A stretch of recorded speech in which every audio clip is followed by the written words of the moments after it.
नमस्कार। Stock market for beginners के 80th part में आपका स्वागत है। तो आज हम बात करने वाले हैं कि शुरुआत में बिगिनर्स को किस कंपनीज में इन्वेस्ट करना चाहिए। तो उससे पहले कुछ इंपॉर्टेंट चीजें हैं जिनके बारे में हम बात करेंगे।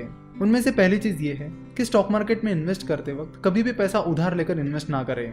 कई बार जब किसी बिगिनर को शुरुआत में 1-2 बार प्रॉफिट होता है तो वो सोचने लगता है कि मैं दोस्तों से पैसे लूंगा, उस पर अच्छे रिटर्न्स कमाऊंगा, फिर दोस्त से जो पैसे लिए वो पैसे उसे रिटर्न कर दूंगा और बाकी प्रॉफिट अपने पास रखूंगा।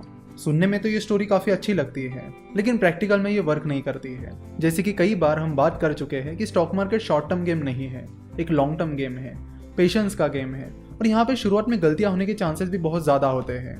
इसलिए शुरुआत में प्रॉफिट से ज्यादा ध्यान आपको लर्निंग्स पर देना चाहिए कि आप कितना सीख रहे हो।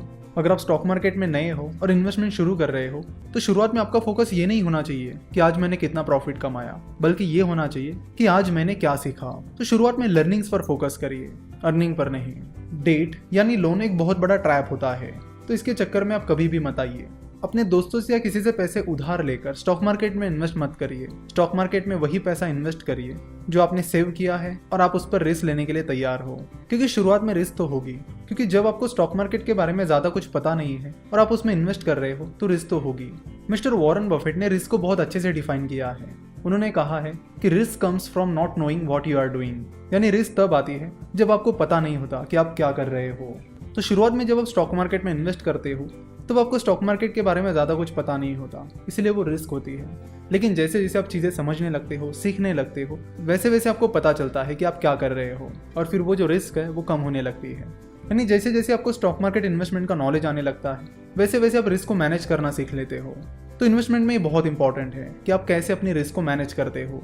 तो अब बात करते हैं कि शुरुआत में आपको किन कंपनीज में इन्वेस्ट करना चाहिए। तो शुरुआत में आपको उन कंपनीज में इन्वेस्ट करना चाहिए जिनके बारे में आपको पहले से ही नॉलेज है। फॉर एग्जाम्पल स्टॉक एक्सचेंज पर बहुत सारी कंपनीज लिस्टेड है। BSE पर 5500 से ज़्यादा कंपनीज लिस्टेड है और NSE that is national stock exchange पर 1600 से ज़्यादा कंपनीज लिस्टेड है। सो अगर आप शुरुआत में उसमें से कोई रैंडम कंपनी उठा लेते हो, उसका एनालिसिस करते हो तो वो काफ़ी डिफिकल्ट चीज़ हो जाएगी।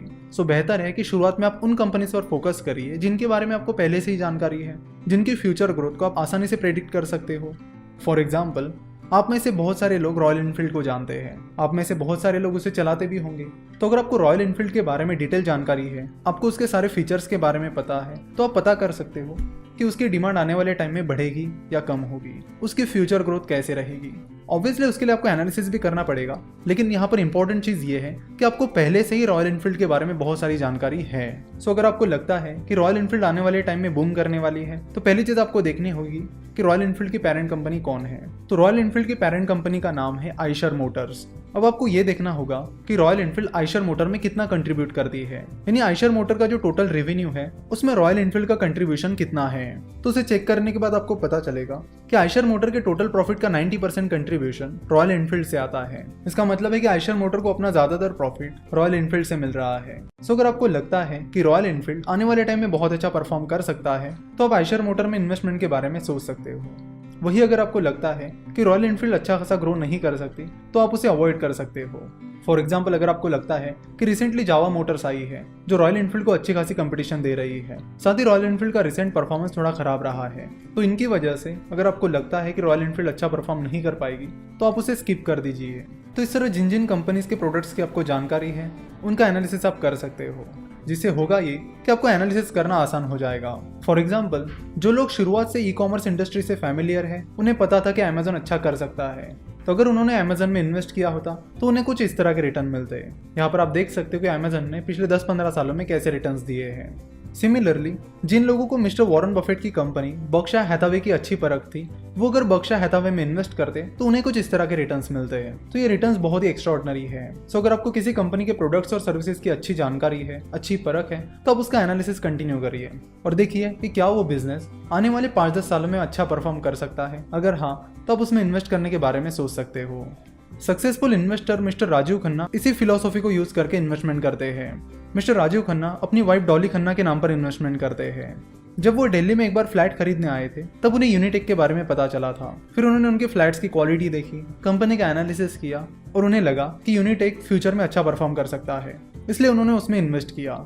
उसमें इन्वेस्ट करके उन्हें 25,000% का रिटर्न मिला।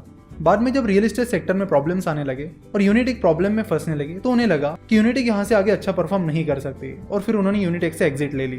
तो वो यूनिटेक में तब तक इन्वेस्टेड रहे जब तक उन्हें भरोसा था कि कंपनी अच्छा परफॉर्म करेगी। जैसे उन्हें लगा कि कंपनी यहाँ से आगे अच्छा परफॉर्म नहीं कर सकती, उन्होंने कंपनी से एग्जिट ले ली थी।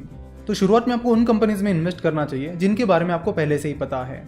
बेसिकली ये famous fund manager mister Peter lynch की फिलॉसफी है जिसका नाम है investing in what you know. अगले लेक्चर में हम कुछ बहुत ही ज्यादा इंपॉर्टेंट चीजों के बारे में बात करने वाले हैं, तो उसे बिल्कुल भी मिस ना करें। आशा करता हूँ कि आपको आज का ये लेक्चर पसंद आया होगा। फाइनेंस और स्टॉक मार्केट के बारे में और जानकारी के लिए आप हमारी वेबसाइट www.finnovations.com विजिट कर सकते हो। हमसे जुड़े रहने के लिए आप हमें फेसबुक, ट्विटर और इंस्टाग्राम पर फॉलो कर सकते हो। हमसे जुड़े रहने के लिए आपका बहुत बहुत धन्यवाद।